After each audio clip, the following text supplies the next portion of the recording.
அவரோட அன்பின் அடிப்படையில், என் மேல அந்த மிகுந்த பாசத்தின் அடிப்படையில் எனக்கு சில உரிமைகளையும் சிலாக்கியும் அவர் கொடுத்திருக்கிறார். நீ எதை விரும்புறியோ, உன் அதிகாரத்தை எந்த அளவுக்கு நீ பயன்படுத்துகிறியோ அந்த அளவுக்கு தான் உன் வாழ்க்கையில் நான் செயல்பட முடியும்.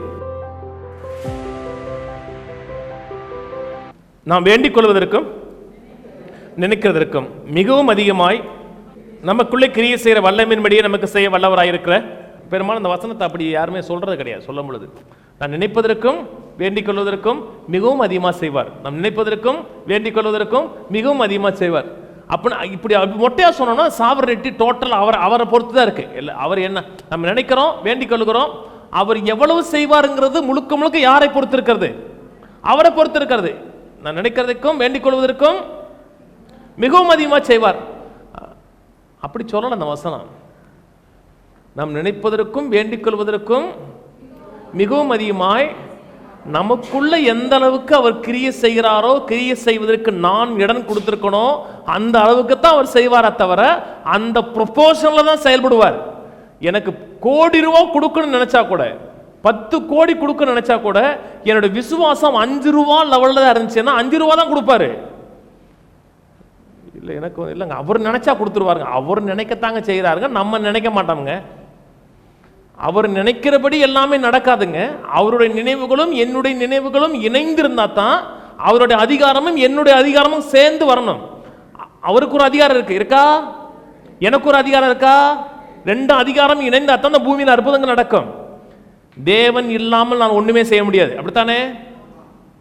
நான் இல்லாமல் அவரால் ஒன்றும் செய்ய முடியாது. தெரியுமா உங்களுக்கு? நான் தேவனை மட்டுப்படுத்தலை, தேவன் தான். நான் அவர் இல்லாமல் என்னால் ஒன்றுமே செய்ய முடியாது. சொன்ன என்னை இல்லாமல் உங்களால் ஒன்றும் செய்ய முடியாது. அதே போல என்னுடைய பெர்மிஷன் இல்லாமல், என்னுடைய அதிகாரம் இல்லாமல் என் வாழ்க்கையில் அவரால் ஒன்றும் செய்ய முடியாது. ஏன் அது எப்படிங்க? அவர் சர்வ அதிகாரம் உள்ளவருங்க. அதிகாரம் உள்ளவர் தாங்க. அவரோட அன்பின் அடிப்படையில், என் மேல அந்த மிகுந்த பாசத்தின் அடிப்படையில் எனக்கு சில உரிமைகளையும் சிலாக்கியும் அவர் கொடுத்திருக்கிறார். நீ எதை விரும்புறியோ, உன் அதிகாரத்தை எந்த அளவுக்கு நீ பயன்படுத்துகிறியோ அந்த அளவுக்கு தான் உன் வாழ்க்கையில் நான் செயல்பட முடியும். ரோமர் 8 எடுங்க. ரோமர் 8:17. நாம் பிள்ளைகளானால் சுதந்திரமாமே, தேவனுடைய சுதந்திரம், கிறிஸ்துவுக்கு உடன் சுதந்திரமாமே. தேவனுக்கு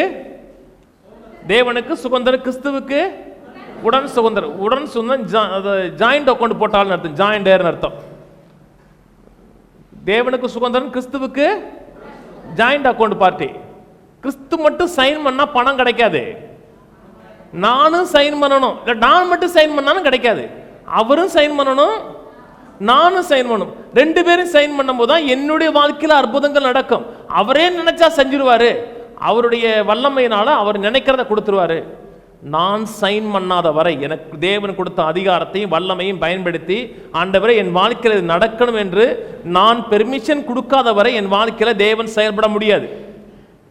அவர் தேவன் தானங்க, தேவன் தான். அவர் தன்னோட வார்த்தையில் ஒன்று சொல்லிட்டார் என்றால் அந்த வார்த்தைக்கு கீழே அவர் கட்டுப்பட்டு செயல்படுகிறார். புரியுதா இல்லைங்கிறாங்க? அந்த வார்த்தை யாருடைய வார்த்தை?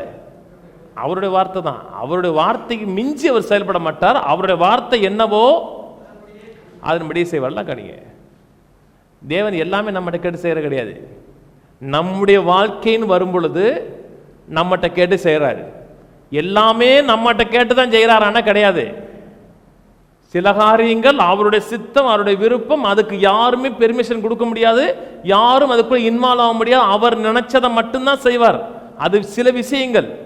ஆனால் நம்முடைய வாழ்க்கையில் சுகம் உண்டாகணும், அற்புதம் உண்டாகணும், மக்கள் ரட்சிக்கப்படணும், உறவினர் ரட்சிக்கப்படணும், பொருளாதார செழிப்பு உண்டாகணும், பிசாசுடைய ஆதிக்கத்தை நாம் கட்டுப்படுத்த வேண்டும் என்றால் என்னுடைய அதிகாரமும் அவருடைய அதிகாரமும் இணையும் பொழுது அற்புதம் நடக்கும்.